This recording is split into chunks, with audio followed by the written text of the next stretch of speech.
All right, we are ready to roll. Let's share our screen.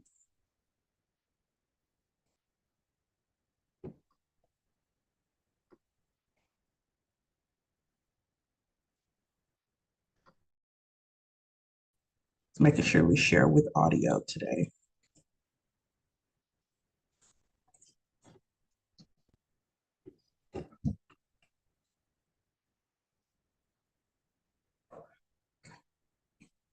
All right, good morning, good morning, good morning. We are going to do a light intro today on hair removal.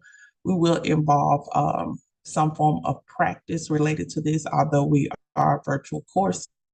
We will involve some form of practice. So before the chapter is over with, we'll set a date that we will come in and do some hands-on intro to the different kinds of waxing and the different types of hair removal. Okay, so we look forward to that being an opportunity that we can jump back in, build community, and maybe have a workshop day. Okay. So let's look at hair removal. These are some of the objectives that we're going to begin the course with.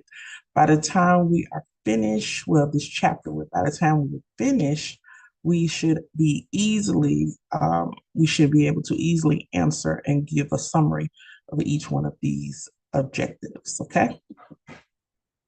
Explain how hair removal knowledge will enhance your success as a cosmetologist. Identify excessive hair growth causes. And this chapter is actually going to help bring out more and more of your consultation. It's going to just hone your craft on how you do consultation, how you do your skin and hair analysis. You're going to learn about the stages of hair growth. And for one instance, you're going to concentrate on contraindications. You're going to concentrate on contraindications. So we know that hair removal is a popular service that people like to get, but everybody is not a client for hair removal, and everybody can get the same thing. So although you may be thinking, I could specialize in this, I only want to do hair waxing or soft waxing, you have some clients that are not wax clients, okay? Maybe sugaring works better for them, maybe laser works better for them. And so understanding what contraindications are, understanding client consultations, we're going a little deeper. It will also help you determine which hair removal service is right for your clients, okay? And you may have clients that don't want either. They want threading or they want tweezing. Okay. Some of them may say, oh, I'm just going to continue to use my chemical at home. I'm just going to put it on my legs, let that work, and then just wipe it off. Some people are okay with doing that. Okay. But as you begin to establish your business, you'll also find what you like doing the most. All right. So as we begin to go through these contraindications, I want you to leave yourself open to learning more and just exploring different areas before you just say, hey, I'm just going to do this and it's all I'm going to do. All right. So I said two, identify excessive hair growth causes. If women are going to be your main client, I need you to definitely study the reproductive system and also the endocrine system. Okay, so the women's hormones, and also study the reproductive system simply because those two are going to work hand in hand. And when a woman's body changes, men go through changes as well, but when women change, everything about them simultaneously start to change as well. And so hair, skin, and nails are on the same system. So whenever we're seeing something that makes us side eye, we need to also know that something is happening within the other two parameters as well, the skin, hair, and the nails. So we do not stick into one place. Your license will cover all of those areas. And when you see a red flag, yellow flag, whatever, you should also be saying, okay, I need to check these things as well. Lesson 3, you're going to list temporary hair removal methods. Temporary, okay, you're going to learn the difference between temporary and permanent hair removal methods. All right. And L4 describe 3 permanent hair reduction methods. L5 outline the approach to client consultation for hair removal services. Okay. Which again, remember your Tennessee State Board of Cosmetology has a significant amount of concentration, the whole exam on consultation. Okay. Analysis. All right. Um, Identify hair removal contraindications. So that goes back to 5, your consultation. You can't do the consultation unless you know what contraindications are. Contraindications, 9 times out of 10, you should know every client that you service, you should know at least 3 to 5 contraindications. Okay. Contraindications are things that are present that allow you to say, things that are present that does not, that prevents you from servicing your client. Okay. Now they may not be able to get a wax, but they can get something else. When I look at, let's see, contraindications for hair removal clients, I'm gonna just give you an example of a client that has told me that they are going to a physician, they're going to a dermatologist for acne issues, and they're taking, the dermatologist gave them a cream to use on their face. That client, I'm not going to be able to get them a wax on the face. Okay.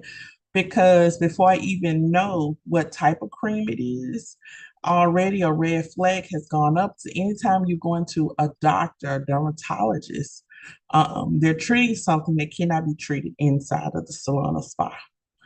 Also, if they prescribe something to you, then you have to go pick up medication and you can't buy it over the counter, it can possibly contraindicate with the services you're going to do. More than likely, that medication, that cream, is weakening the barrier of the skin. Okay. Now, it may be focused towards acne or focused towards something else, a pigmentation, but it starts to weaken the barrier of the skin.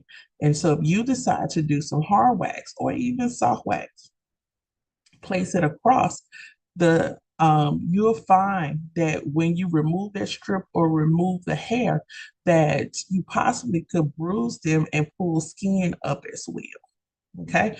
You want to keep the skin barrier tough, tight, because when you break it, it starts to receive bacteria. It becomes like a goal line for infection and things of that nature. So you want to minimize all of that activity by understanding your contraindications, what you can do and what you cannot do. Okay.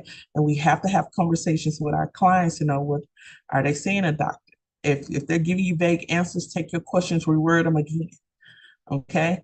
You are the investigator. Remember, your license is on the line. So you got to get to the bottom of it. And when you do get to the bottom of it, part of the consultation and analysis is for them to sign off on what they have said is correct. All right. So you will have a consultation form that they will have to sign.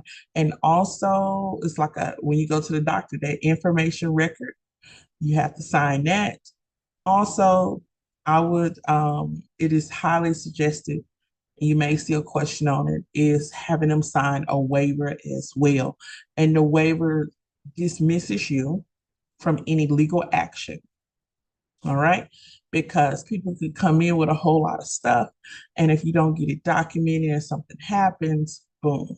Okay. So do your part. And the major part is the consultation, but also knowing the difference and listening, knowing the difference between what they're saying, and definitely analyzing, looking with your eyes, touching, feeling, what's going on with their skin and whether they can get those services or not. And remember, you're considered an expert. If you are exchanging money for service, they're giving you money for a service.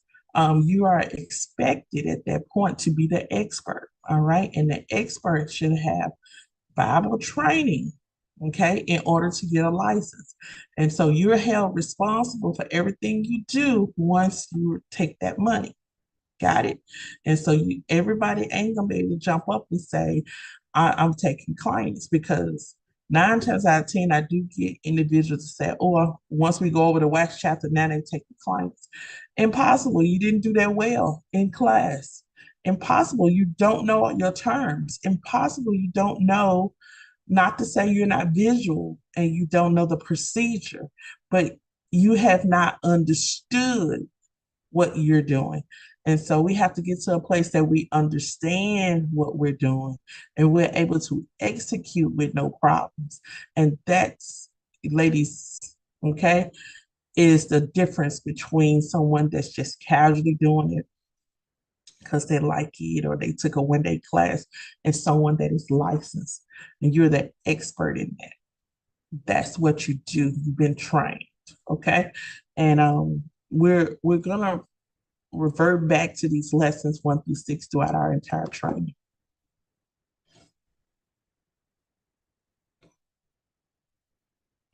Let's prepare to have a discussion. Let's look at our discussion. Um, discover what you already know about hair removal, tackling um, this chapter. Okay. And so it's like a little quiz, but I'm not going to do the quiz, but I want you to go into the chat. I want you to unmute. I want you to go into the chat. What do you know already? Can someone give me 3 things they know already about hair removal? Or one, just let me, no stress. Maybe one thing you know already about hair removal. Okay. And hair removal is waxing, laser, tweezing, threading. What do you know already about it's what we call chemical depilators, which is nair, shaving. All of those are hair removal. So go into the chat, guys. Give me one thing each of what you already know about hair removal. Just give me a little summary.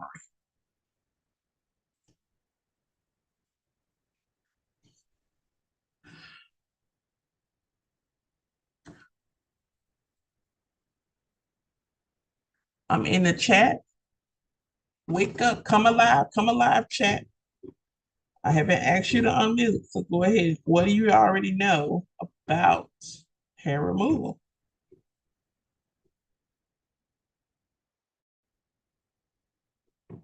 Okay. In waxing, pull in direction in which the hair is growing.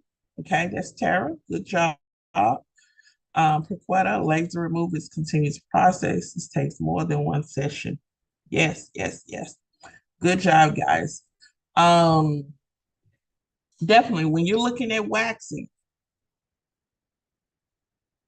traditional soft wax, traditional soft wax, when you're using soft wax, soft wax, soft wax, which means it never hardens.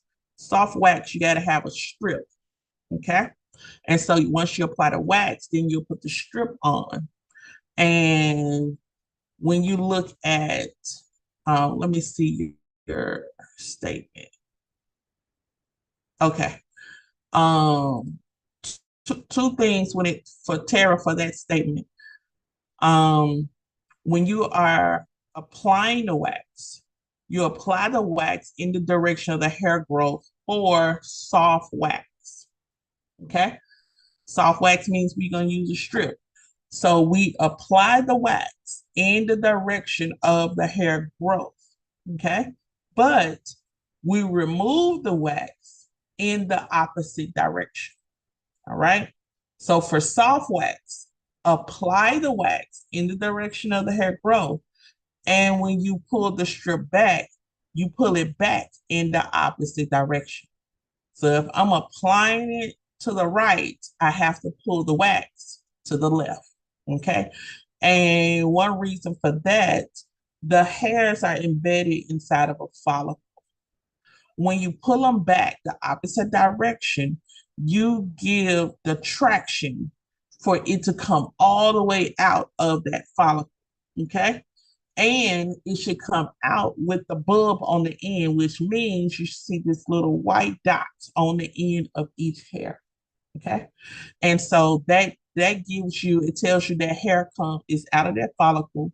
9 times out of 10, it's gonna take 2 to 3 weeks for you to even see something come back up. On average, we grow about a half inch a month. For eyebrow hair, it's a little less than that. Okay. And so within 2 to 3 weeks, when you pull that hair out and you see that bulb within 2 to 3 weeks, you should see that hair start returning back and you should see a rebirth of that hair in that area. So for soft wax, we do apply it in the direction of hair growth, but we also remove it in the opposite direction. When it comes to hard wax, you don't need a strip. Okay. Hard wax, you can apply wax in either direction, whether to the left, to the right, up, or down. You can apply wax in either direction. You also can remove it in either direction. You may say, Ms. Cox, what are you talking about? With soft wax, with soft wax, okay? Um, Soft wax attaches itself to the hair and also the surface level of the skin. So when you literally are pulling back the strip, you're pulling back like that top layer of dead skin cells as well. This is why sometimes when you wax, you see people look a little lighter in particular areas because they pulled off the dead skin that was sitting there. And this is why you do not wax over an area, soft wax wise. You do not continue to wax over that area because you can start bruising and removing more layers of the skin or penetrating into deeper layers of the skin. When it comes to hard wax, we can go either direction because the wax, the hair is engulfed in the wax. So when you press it down, the wax is only attached to the hair. All right. And we're able to pull it in either direction. A lot of times I still like the rule of going against the grain, you know? So apply it the way that it's growing, remove the opposite way.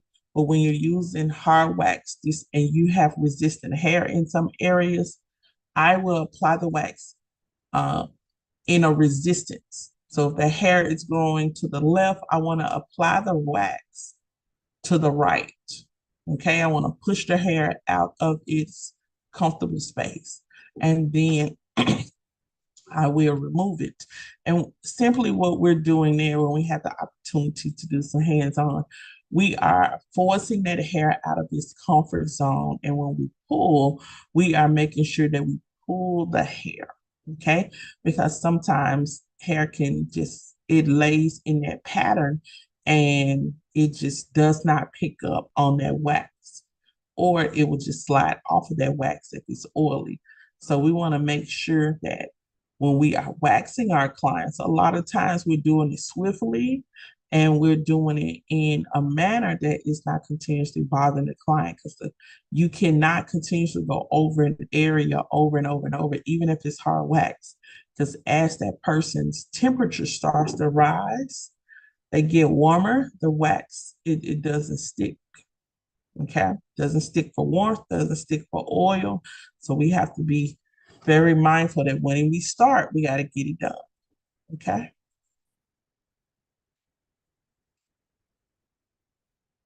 My favorite form of waxing is going to, my favorite form of hair removal is going to be waxing, getting into the lasering.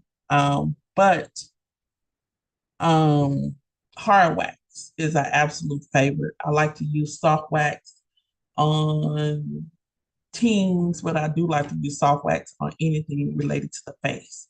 Everything else on the body, I'm going to use hard wax, and we can talk about it. Here's our first video. Stay tuned.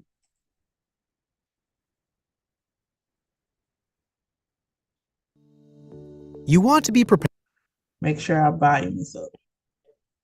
prepared for every type of client, even ones you didn't expect. Waxing was once just reserved for lips and eyebrows, but body waxing is now Here we go.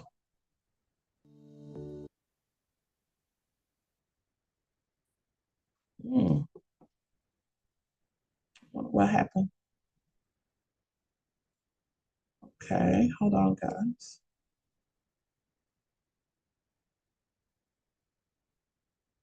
Our video went away. Hold on, let me cut that video back on.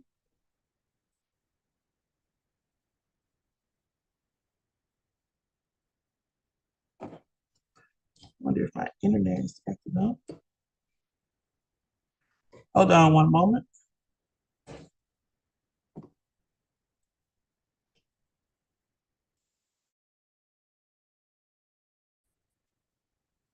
Okay.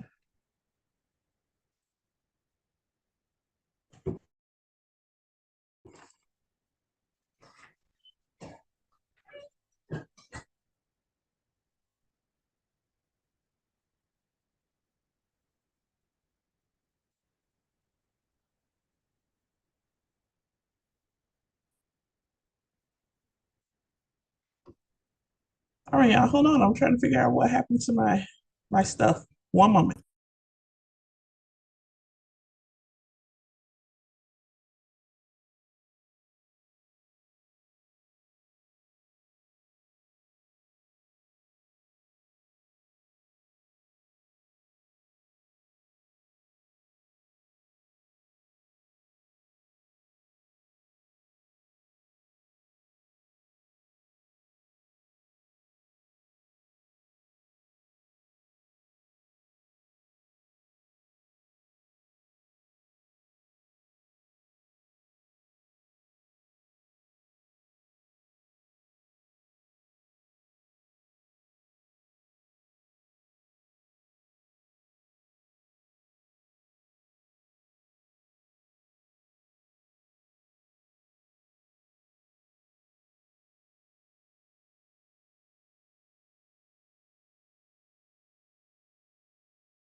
Sharing the screen.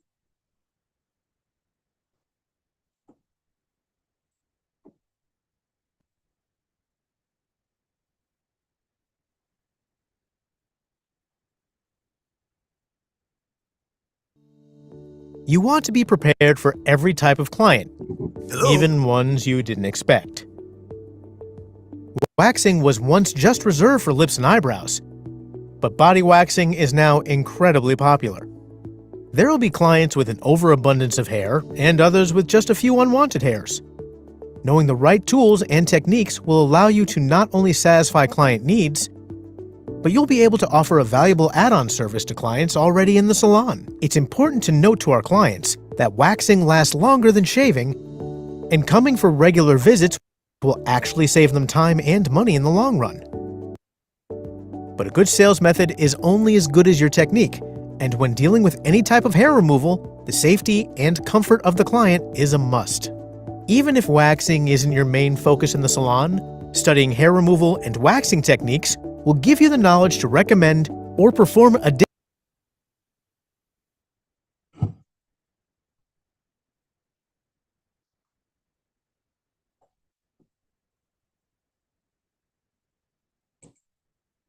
Okay.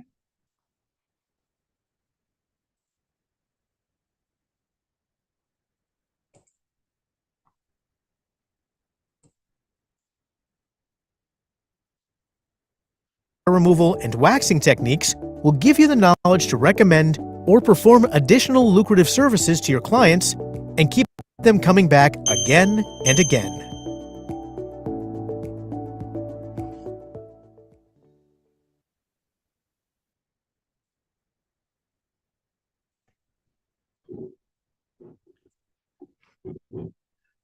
All right. So it's a very, very lucrative service. And now I do want to have a conversation. So before we begin this chapter, ask yourself how comfortable you feel with your current knowledge of the material. What is one thing that could come up that you're sure you got a handle on? What's something you don't know how much about? You don't know much about this. Okay. So there's sometimes where we have to look, basically what is the discussion is, what do you know about it? And how confident you are. I just asked you guys to give me one thing that you knew already about it. And within that chat, I wonder if I can go back to the chat.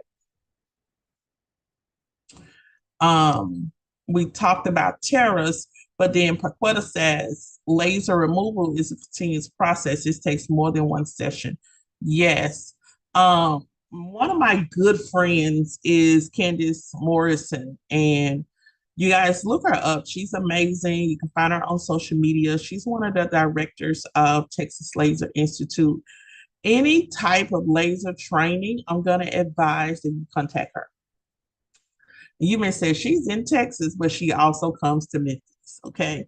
She's in Texas, but she also travels. So catch her when she comes here. But I'm going to advise that you go outside of your comfortable element and you go to Texas for their laser training. Sometimes it's 2 to 3 days. Okay. And very affordable. Candice also preps you for the National Laser Exam, okay? And you can become a part of that directory. And let me tell you now, in Tennessee, there are very few individuals on the directory in Tennessee. All right, so you're literally in. I got one thought coming in before another one finishes. But if you're literally serious about laser, it is absolutely one of the most sufficient and efficient services you can offer. You're talking about it has a big reward, monetary reward. Yes, the equipment can be a little expensive, but this is also why another reason I suggest that everyone, when you finish, that you go into a training salon, that you go into a spa, um, under someone. Everybody's not going to be a sweet owner at the gate. And so going in, doing some learning, and as you're doing some learning, you are picking up different things about business and different, you're learning which services people are coming in asking for, what's the next thing that's going to hit in the next 3 to 5 years. And a lot of times salon owners and community salons, they are so aware of what's going to happen in the curve, and so they're connected to distributors and things like that. And when you're individualized in a suite, which again is beautiful, you don't really get the heads up of what's the next thing. So you kind of close yourself off and you're doing the old thing when everyone else has moved on. All right. So when I talk about the jobs, when it comes to being a laser technician, a skincare esthetician slash laser technician, if you have a medical assistant, a CNA background, that's going to be so beneficial to you because you're going to learn um, just signs of infection, blood pressure. You can do more with puncturing. drawing blood and things that nature. You can monitor them. So those are additional skills that can be used and can be used in a med spa. When a med spa hires a laser technician, it is hard to get that person to leave that spot.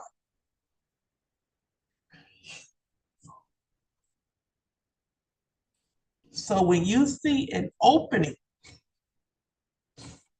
I would jump on it.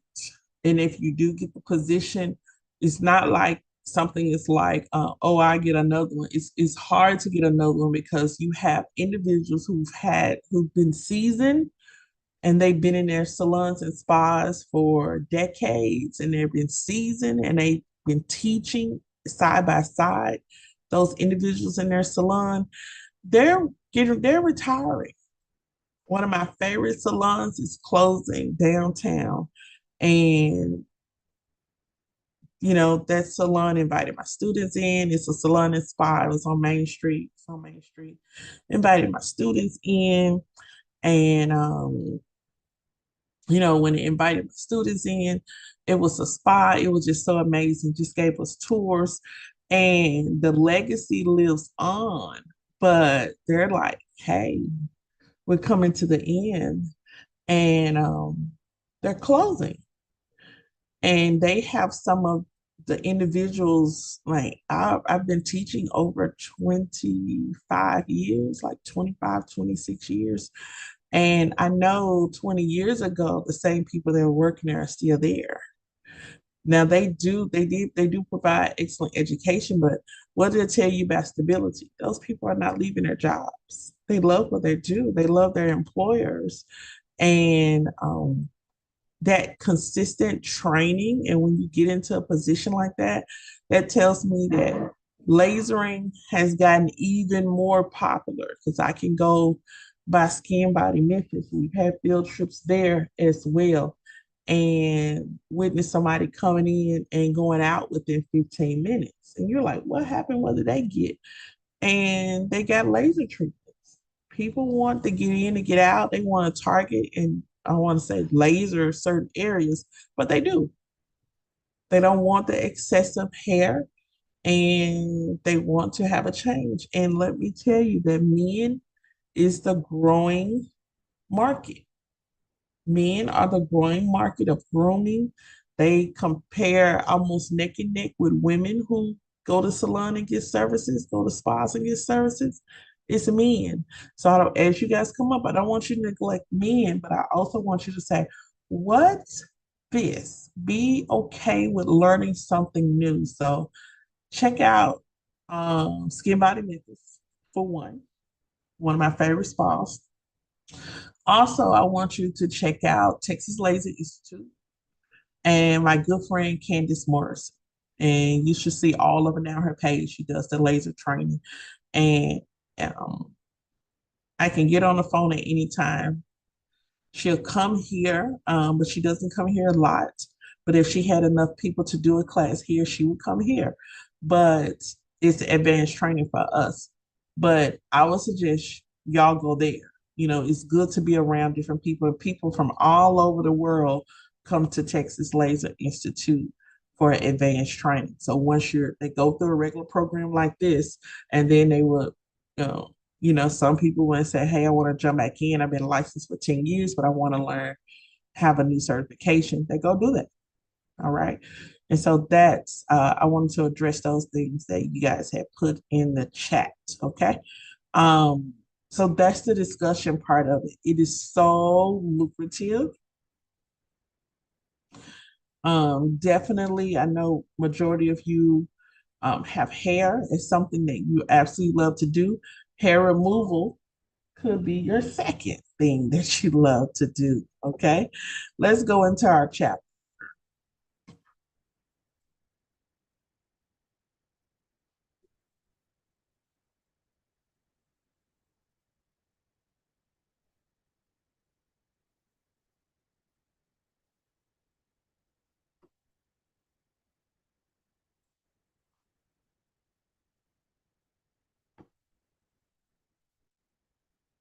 Let's make sure you guys can see my screen.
All right, here we go. We are jumping into our chapter. I am also going to peg this by color.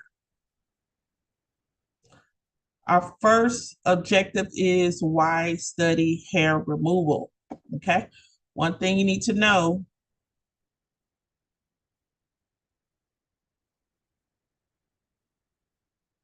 let's use yellow. Let's do like yellow and pink for this chapter. Hair removal is one of the fastest growing services in salon businesses thanks to evolving technology. They're making it easier to achieve more effective results. Let me tell you, um, do not sleep on hair removal, ladies. Okay. This can really help build your clientele until your clientele gets, built. And you can cross market your services. When I first moved into the salon, I was already doing, hair at home and stuff like that. But when I moved into the salon, the clients did not follow because now we have salon prices. All right. And so mentally, I was prepared. And so I started picking up and showcasing my other gifts, which were hair removal, facials, wig making. Okay. And so shampoo consultations, those are some of the things that, I was good at. And so even doing those minor services to make sure I was still building, then hair services came. And so when I tell you hair removal, it was not popular then as it is now. Okay. You have some students that just come to be an esthetician to just wax. You have some students that come to be a cosmetologist who just wax, period. That's what they do because they found fame and fortune in this particular area. One thing we're gonna take a little moment and look at a few things on YouTube, but I want on Facebook. If you're on Facebook, go and join Wax Club. Okay, it looks like Fight Club, but it's Wax Club, and I'm gonna introduce you to the woman who built Wax Club.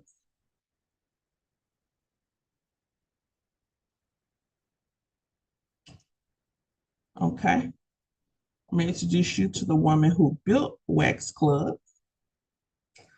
and she has a thriving brand, a thriving brand.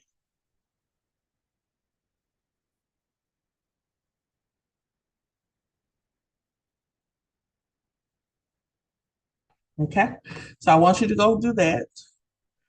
When I look, I'm gonna share something on. I went to Instagram. Okay, I went to Instagram and I put in body waxing as a tag. There were 1 million posts on body wax.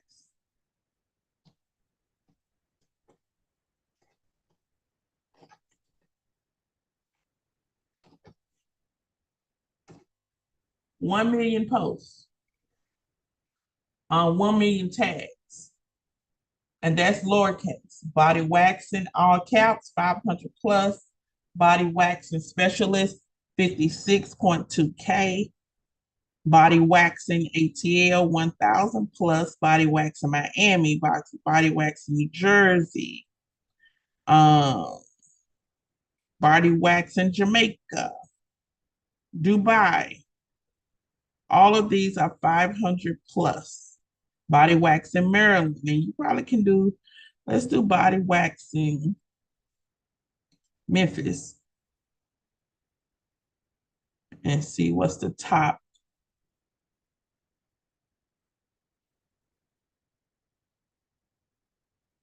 Nourish body waxing comes up first. And body waxing Memphis has 100 plus posts. When you click that, the first young lady that comes up is BU,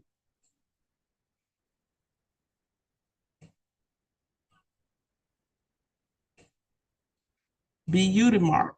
I can't pronounce that, but Brizinnii. So she has like a different, okay, Beauty Marked. All right, Beauty Marked Aesthetics. She's the first one that comes up when you hashtag beauty body waxing Memphis. And it looks like it's several of them in the Memphis area. And they look absolutely beautiful. So after Memphis Jackson pops up. Sometime when you're doing your homework and your research, use what you have, your social media, and you do your research, use the hashtags, click those hashtags, and you'll see who's doing it, what's the most popular services. And a lot of times the areas that you're going to, it's good for you to research that to make sure you're not lowballing yourself and you're not all the way out of a price range that area is not familiar with. Okay. Um, Many times people just thought as waxing was just your lip and the brows, but body waxing, okay, body waxing is very, very popular. The first individuals that I used to wax, they were foreigners. I used to do it here. I opened up an aesthetics program. Um, oh man, about 20 years ago at a school. It's not open now, but I opened up an aesthetics program and we had clients coming in, and the first thing that they wanted were Brazilian waxes. Brazilian waxes. So me learning how to do it before I got there and just continuously training. And then when they came in, the schools charged like $50. Okay. But regular price waxing, I think I was charging $100 20 years ago.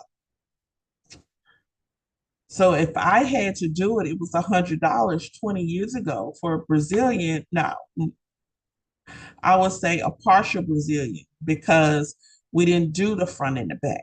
It was just the front. All right. And so we were getting $100 20 years ago. Sometimes you have to sit back and do the math. Why is it you're giving everything, you're doing everything now for $30 and $40? It don't add up. Okay. So the first thing as a cosmetologist that we have to do is number one, get out of our own way. Number two, numbers do not lie. Okay. That's why you have to do your research. Numbers do not lie. Check the numbers of how much services are in particular areas, how much they are in other states, and then how much they are, I would say across Tennessee, across the United States, then across Tennessee, and then right here in Memphis. I would do the cost of downtown versus Germantown. Okay. I don't know what's in the middle. Kittyville versus downtown. All right. And then I also have create me a little checklist of where, what type of money do I want to make? Okay. What type of money do I want to make? How long do I want to work? And those two factors, along with your demographics, is going to land you where you need to be. You'll say, I need to be right here in this spot because I like the way this pricing is in this area. And it gives me a little room to increase if I need to. Also, you have to have a strategy of saying, I wish somebody told me that cosmetologists did not have to work 6 days a week or 5 days a week uh, from 9 to 9 at night. No one ever told me. That's what I saw on Saturday, them working from 6 in the morning to 6, 7 at night. No one ever taught them. So they couldn't teach us. But right now, I want you to go in with a strategy. I want you to sit down and look at the numbers. What do you want to make? How do you want your workday to be? and what's the cost of the services you want to provide in different areas across the United States, across Tennessee, and then in your between two or three local areas. Okay. Once you do that, you'll pinpoint at that point where I'm gonna start looking to work. And I left, my thing was between Raleigh and East Memphis. Okay. I didn't want clients, had beautiful clients, but I did not want clients bartering. I didn't want a whole lot of bartering, where they says, well, what if I do this and you do that? Or what if I do this? No, no, no. Pay me cash money. I don't have nothing to exchange. Bills, I can't exchange lights for it if I just do this for them. Okay. And we had a couple of people that did some walkouts and it just kind of burnt me out. And I said, okay, I need to make a move. And I looked at the demographics before I moved of East Memphis at the time. And it was all the numbers pointing. It was like a go. And I was like, hey, that's where I'm going. That's where I'm moving to. This is also where I'm going to work at. And there you go. There I go. Okay. And so, and did not have any problems with any form of payment. I literally increased my prices and started my clientele all over again. And I did hair removal because I had clients who not only had to have their hair done, they had to look nicely groomed as well. So, male and female, I did waxing and facials. And sometimes the waxing and facials took care of my booth rent. Okay. And on top of that, it bought my supplies. And so you have to just figure out um, if you're going to be all in or not. But I'm telling you, right now, it's been a lucrative side of the business. It could complement what you love to do right now. And so body waxing is something that it is so popular. It is so popular. And they even have chains that specialize in body waxing. So if you see Andrea's here in Memphis, they specialize in body wax. All right. Bombay specialize in waxing. You have facial waxing on the arm, but it's more so speed waxing. So you're going to get in, you're going to get out. But they have some really great people that work there. So some of them were my students that specialize in hair removal, whether threading, waxing, tweezing. They're amazing at it, but they're express. Okay. It says when you work in a salon with a dedicated waxing room, you can expand your services, which means if you have a salon or suite, every inch of that space should be profitable. Okay. Every inch of that space should be profitable. Mhm. Every inch of that space should be profitable, which means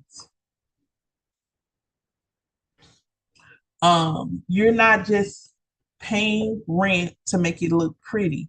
You need to have a space that you can switch around and you can continuously make money. Not only can you do hair in this space, but also, guys, I can do I can do waxing here. Okay. I can do this here. I can do consultations. Every inch of your space has to be profitable. All right.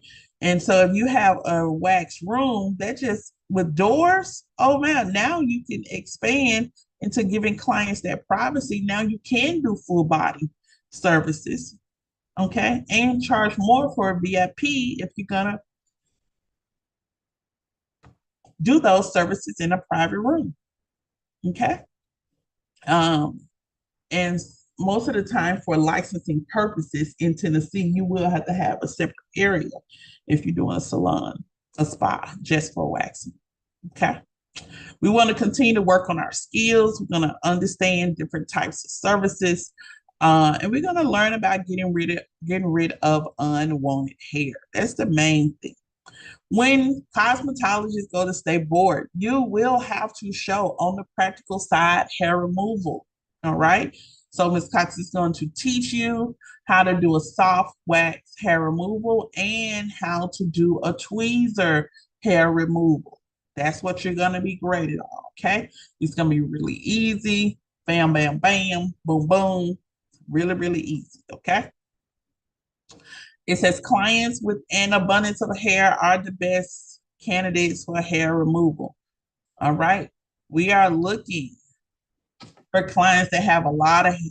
So now you can build, you can sculpt, okay? In addition to fashion and image concerns, people who participate in sports such as cycling, exercising, swimming, bodybuilding, soccer, they often are clients that remove the hair. So you're looking at athletes, okay? So if you had an athletic edge to your services, you can draw in those athletes. You're talking about gymnasts as well, okay? And these individuals want to get rid of hair. This could be a core. It could be an athletic spot. It could be athletic, name your waxing things on the menu after athletes, okay?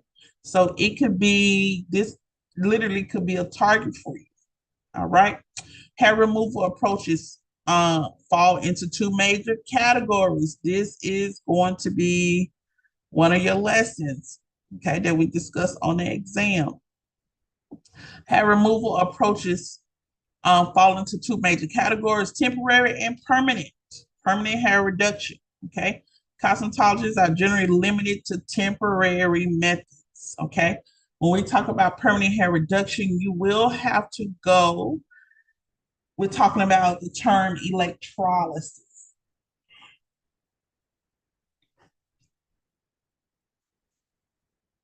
One of my good friends just got certified in as an electrolysis.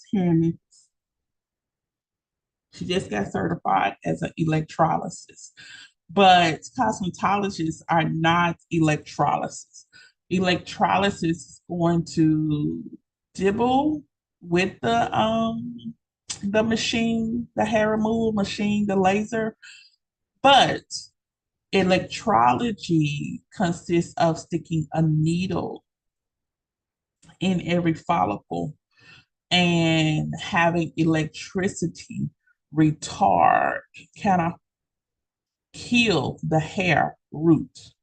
Once that hair root is killed, you won't see it grow anymore. Okay.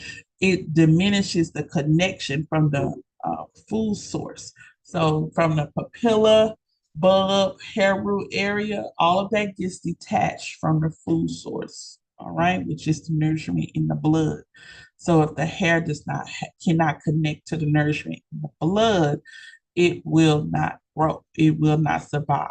All right. So the laser goes in and retards that and starts the process of just shrinking sometimes and then just killing off the hair root. All right.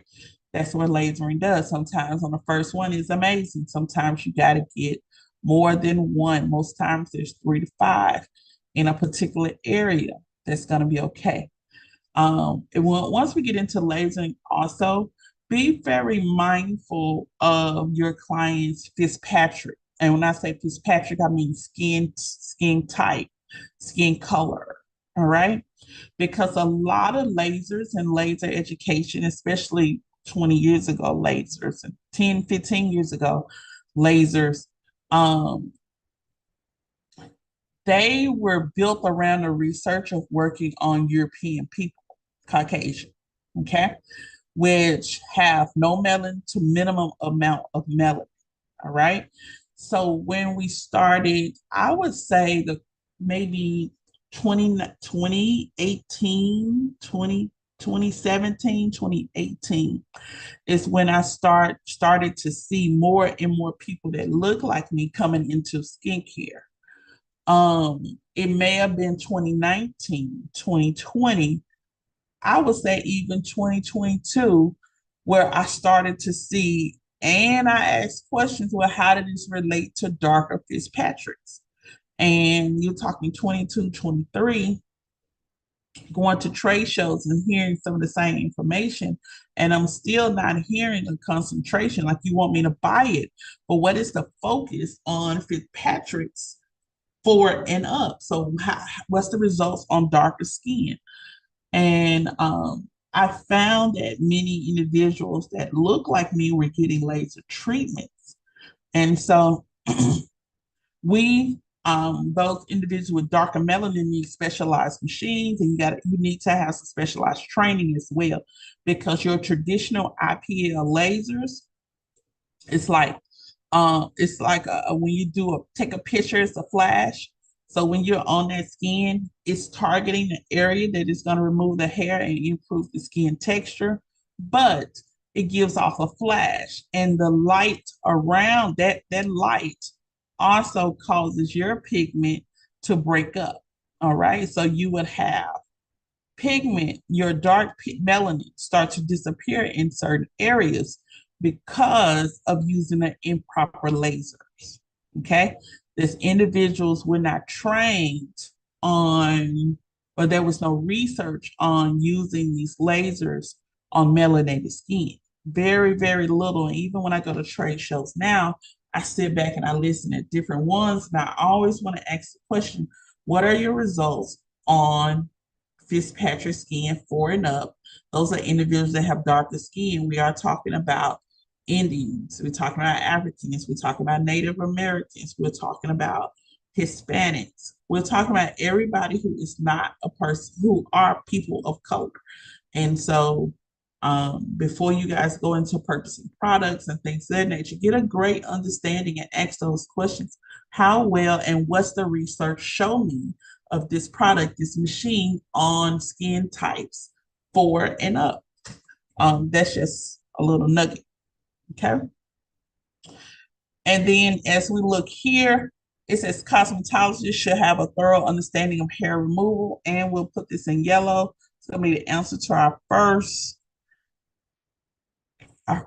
objective: removing unwanted hair in many clients' primary concern. So although you may do their hair, there are many clients say, well, can you get this? Can you do that? Can you do that? I absolutely can. Let me tell you one thing about men. There are multiple places where you can remove hair, male and female. But if I have an older gentleman, I'm gonna check his ears, because they can have hair that run down the sides of the ears, hair in the ears. I'm gonna check hair in the nose. So all of those are options, especially when you're dealing with older clients. Okay, for hair removal. You have some individuals who are not a person of color. Okay. Some of my European brothers, they like to have their hairline waxed instead of clipper lined up. You would just wax the hairline instead of using a clipper. Okay. I have some of my brown brothers that like their beards waxed. Okay. So it just really be open to it, continue to study it. And when you're removing things, you have to have a insight on which method works best for this particular client. You just can't say all this work for everybody. It doesn't work like that. When you're marketing something that you do in your menu, make sure that you can do it, that you know how to do it. All right. Also, learning proper hair removal techniques and performing them safely makes you an even more important part of a client's beauty regimen. Okay. Um, there has to be understanding. We look at excessive hair growth. I'm going to, the first sentence is going to go in pink, and the second sentence is going to go in yellow. All right. Excessive hair growth. This was one of the best chapters for me. And this particular area I like to talk about because I deal with a lot of career women. I also deal with a lot of ladies in their 20s and 30s, some in their teens, but mostly 20 and up, that have discovered that they have PCOS, okay, or some kind of endocrine disorder. And so I focus on them, the issues that they deal with. I know excessive hair growth is one of their issues. And so once they've been diagnosed from a doctor, I know where to start. And my first thing is education about excessive hair growth. I ask, do you want to keep it or do you want me to remove it? If they tell me they want me to remove it, I'm going to give them the options that I can do to remove them. If they don't want to choose those options, I will tell them that there are other options available. You can search that out if you want to. Okay. When we talk about excessive hair growth, hair amount differs from person to person. Most of the time, our hair growth and our hair patterns come from DNA. They're genetic. Okay. DNA, they are absolutely genetic. All right. And so a lot of what we got going on, you may not like your daddy, but you got it from your dad. All right. Since normal hair growth for one person may be extreme for another. So everybody's different. Genetics, DNA, ethnicity. This is what we talk about, your background, your culture. All right. I never want you to run from your background, your culture, but I want you to understand how the impact it has on who you are today. And health and hormonal influences. Health and hormonal influences says, although my ethnic background, although my DNA gives me this makeup or what's going on with my hair, skin, and nails, but also when it comes to the hair growth, I'm looking at influences from medicine and hormonal. Hormones are the endocrine system and reproductive system. All right. Endocrine and reproductive system. Somewhere along the way, our hormones are not matching up. You have clients that are going to premenopause. You have clients that are in menopause. You have young ladies who are going into their first cycles. You have young ladies who've never had a cycle.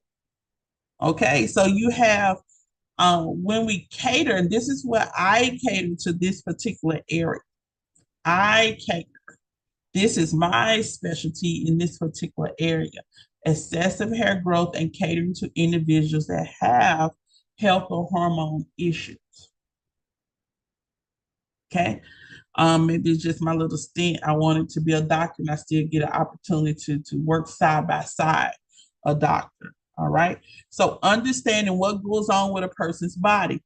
I would like my students to have something else under their belt. I told you a CNA, uh, plus an esthetician. You also could do a medical assistant, but you also can do a nutritionist. All of those can work with cosmetologists. All right. Or you can do cosmetology and then continue with your degrees and certifications. But all of that is going to work together to make sure that your clients are taken care of. And before you know it, when you operate with such honesty and you operate with such care about your clients, because remember, they can go anywhere to spend their money. When you operate and don't worry about nothing else, when you operate like that to take care of people, you will never have to worry about a client.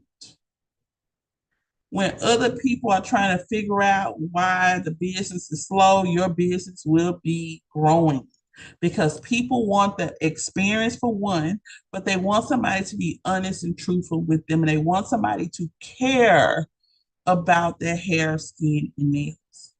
Remember, these are services that you're getting your degree in.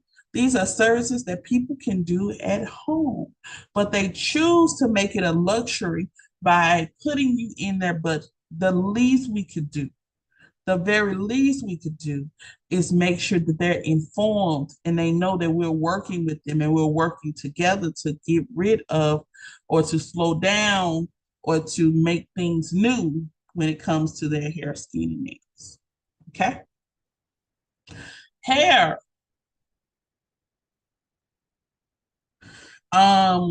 It's different on the face than it is on the scalp and the body. Okay. Matter of fact, men that have hair on the face is called barber, not barber, Barber, but Barbar. Okay. Um, that hair on the face of a male is more resistant. I mean, the cuticle is tight. It could be drier and it could be, the texture could be rougher. Okay. Men versus women, men also, their skin is just built different. It's just a male genetics. They're built different.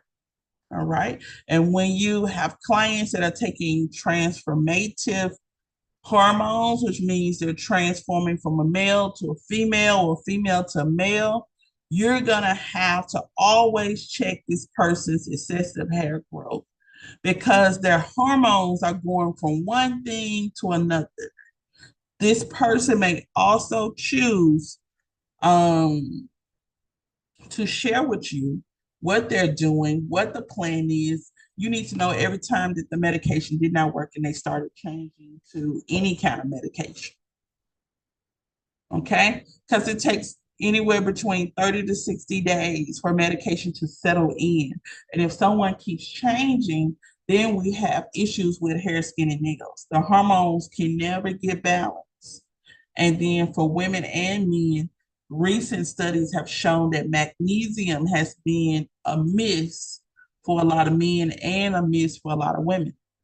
Testosterone, those hormone shots are very, very important. It's very important that they are taking in protein, they're building, but it's very important that the male and female hormones are balanced. Okay. And most of the time, when you have clients that deal with PCOS, you see hair in areas you normally would not see. That one sign that tells me hormonal imbalance. All right. That something is going on. Let's look at our first term when we talk about excessive hair loss. Hirsutism is a condition of excessive hair growth on the face, the chest, underarms, and groin. When we say excessive, we ain't talking about regular hair, excessive. All right. Okay. And let's look at these areas that hirsutism, these areas, excessive. A lot of times it can be genetic, and a lot of people say, I got hair just like my dad.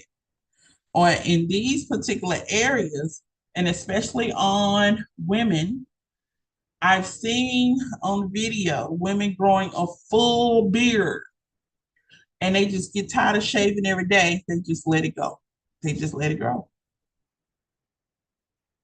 And they have to get shaving just like me, if not even more. Okay. Also, I've seen a lady with hair all over her face, all over her face. She just got tired of shaving. And you can only see like her eyes and her mouth and her nose, her nostrils. And so she shakes it off like a totally different person. But these are individuals that really deal with this overgrowth of excessive hair growth on the face, on the chest, underarms, and groin. I remember in high school, I was like, why is that young? Why she got hair on her chest? And I just didn't understand.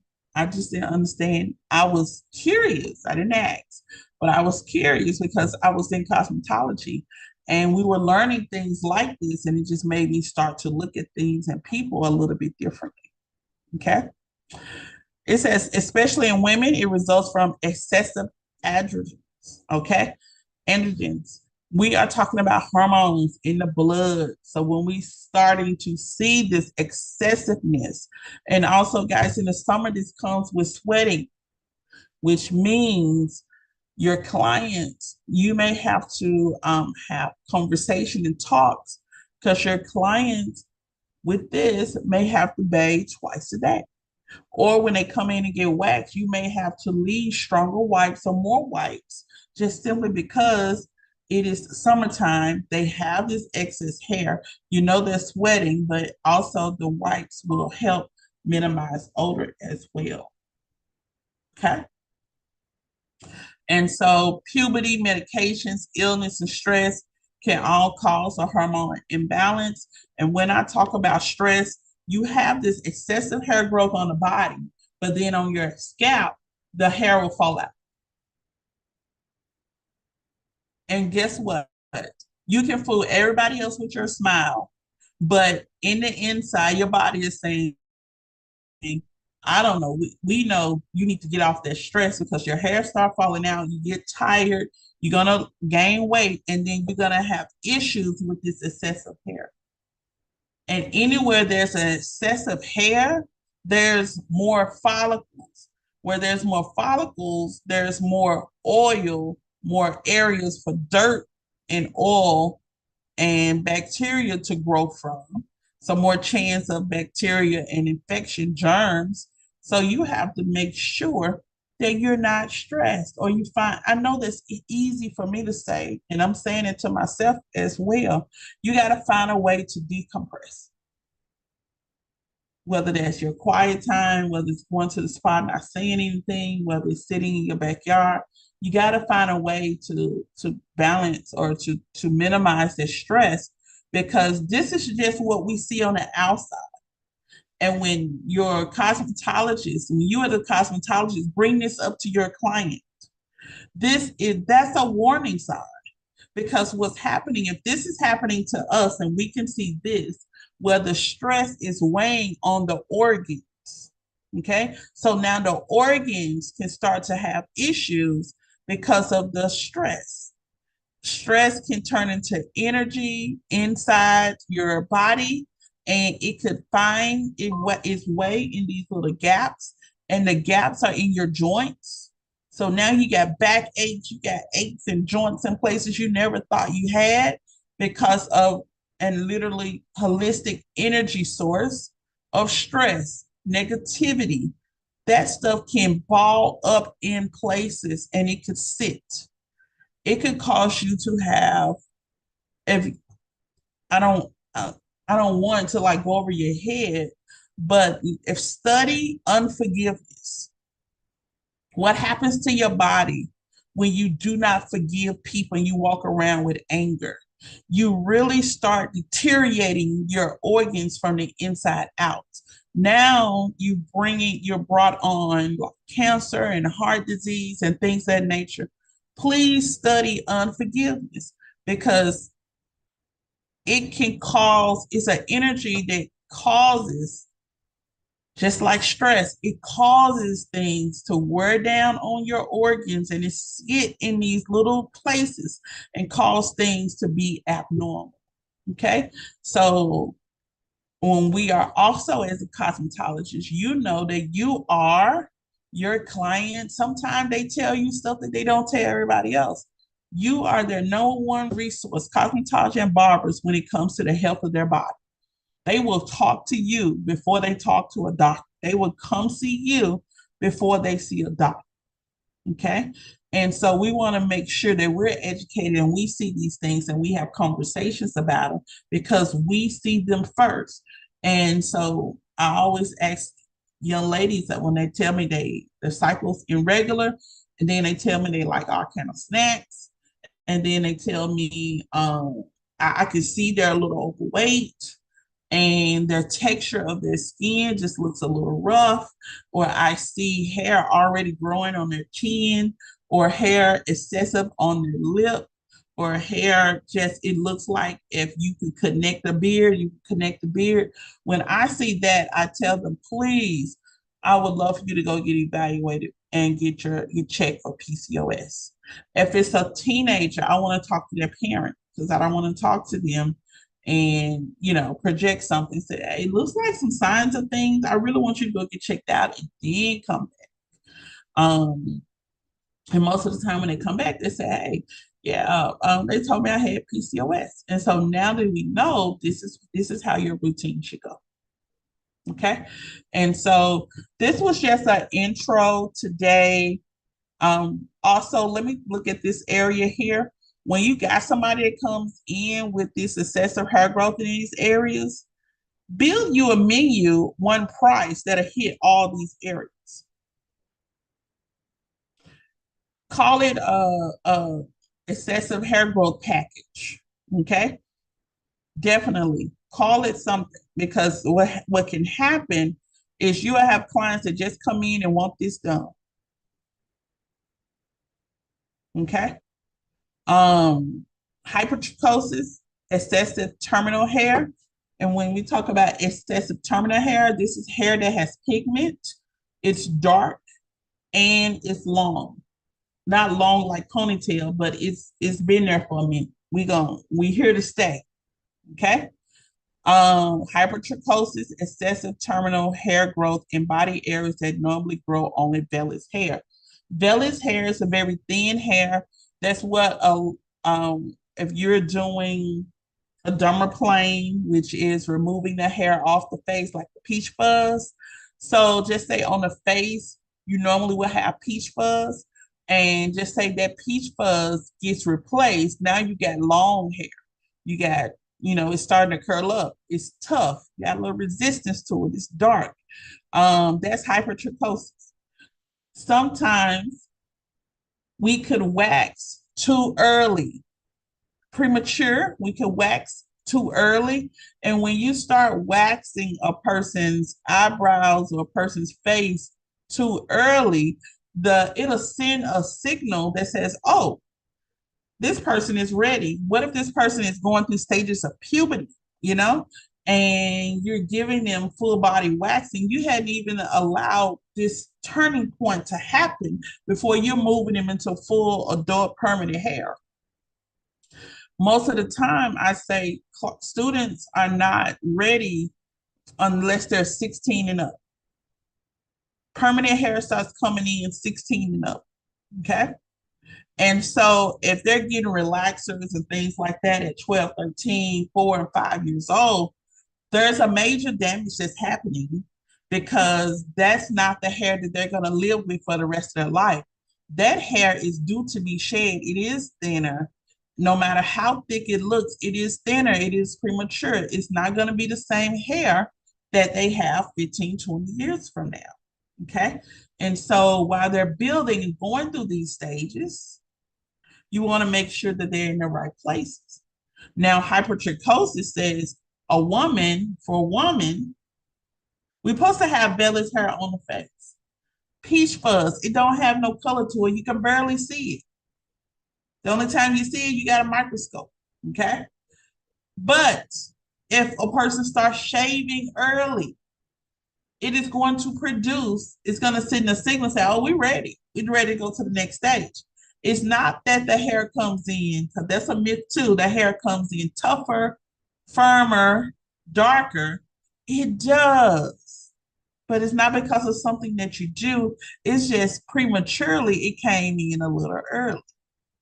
Okay. Um, so hypertrichosis is excess terminal hair in, in areas of the body, on areas of the body that normally grow only vellus hair. All right. Hypertrichosis, excessive terminal hair growth in body areas that normally grow only vellus hair. So a lady should not have a mustache. A lady should not have a goatee, a beard. All right. Because we're supposed to have vellus hair around. And vellus hair is really, it's right there with lanugo. When you lose vellus hair as a baby, when you lose it, lanugo as well. This is where we come up with baby hair. And let me tell you, a lot of people they don't have baby hair. They got terminal hair. They're trying to make baby hair. And so think of baby hair and how baby feels when they're born. That's how the skin and the hair should be. And when you shave that off, shaving just the razor itself could cause you to rush over into this terminal hair. So a lot of times with hypertrichosis, people can say, oh, I get that from my mom, I get that from my dad. It is heavily genetics, heavily genetics. So you probably see it you got it from your dad, you got it. It may skip your daughter or it may skip one or two kids and get the rest of them. When they have kids, you'll see it pop up again. It's a genetic thing. The more that they start to intertwine and mix, you will see it minimize. But if they also intertwine with someone who mom and dad has hypertrichosis, a lot of hair, that kid's gonna have a whole lot of hair. Okay, and it just speeds back up again. And so we're gonna put that in yellow. The hair can grow in thick patches or completely cover the face in other areas of the body. Okay, this hair growth type is genetically and ethical, culture, background inherited, but can also result from natural life occurrences, puberty, pregnancy, menopause. Sometime post, you'll start to see these things post. Sometimes you'll find individuals that go into like ever since I've been pregnant, I've had my hair do this, or ever since I've had the baby, it does this. You will start to hear that, and you know, maybe some hypertrichosis and some other particular areas. It's a good video as well. Most of the time, individuals say, I got all this hair on my arm or all this hair on my leg. That is hypertrichosis. Okay, these areas are prone. Says excessive hair growth may also be associated with underlying medical issues. So we do have diseases, disorders, different syndromes. And PCOS is polycystic ovarian syndrome. That's an issue with the ovaries. Okay, so that I just wanted to do an intro today.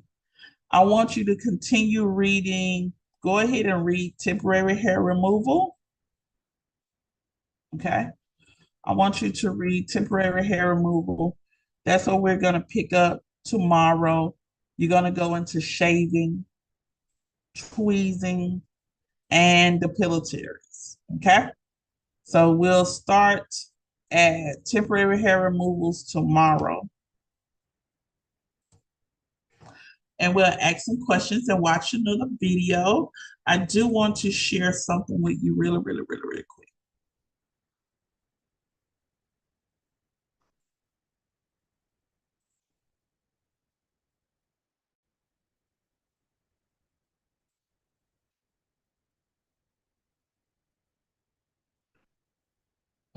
Okay, the Wax Club.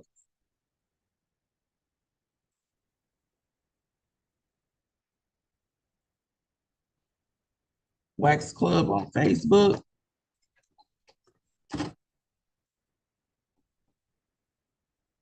Make sure you tell them that you are a student. If they need ID,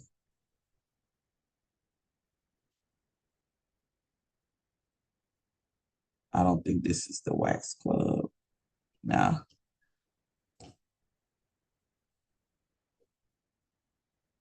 here we go.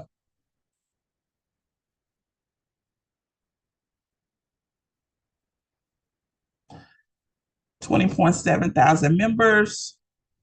This is how it looks, guys. Wax Club. A lot of times people are introducing themselves. They're asking for help with certain things. They're asking to link up. Their equipment for sale, but it is a nice community. I've always known it to be nice. So this is Wax Club. And then you can go to YouTube.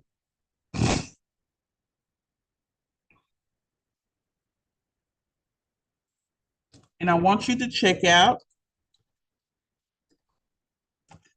Mermaid Wax. Okay. This lady, um, Kristen, created the Wax Club.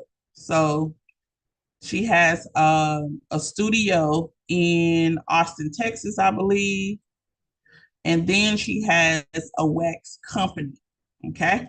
I believe that as a student, you get a discount on the wax. I just wanted to take a moment and just go into the Wax Club, but then go on YouTube or Instagram and follow Mermaid Wax to see some of the things that they're doing, and maybe see if Kristen has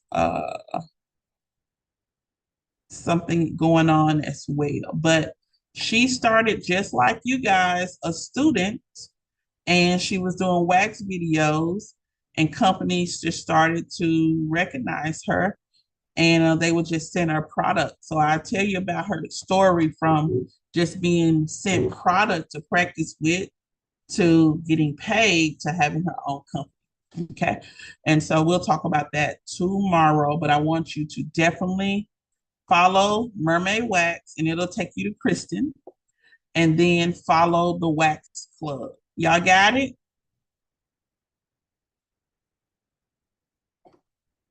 That's your homework is to read over temporary waxing. Go follow the Wax Club on Facebook and also go and to the YouTube channel Mermaid Wax and you'll see Kristen. Get yourself familiar with a few things about her, and we'll do that top of the morning discussion in the morning. Okay. Y'all have a blessed day. I will send over study guide for this week. If you need anything, you guys know how to contact me through the school email, not social because I may miss it, but I am going to switch phones and things like that. So right now, to make sure I get it through email. Y'all have a blessed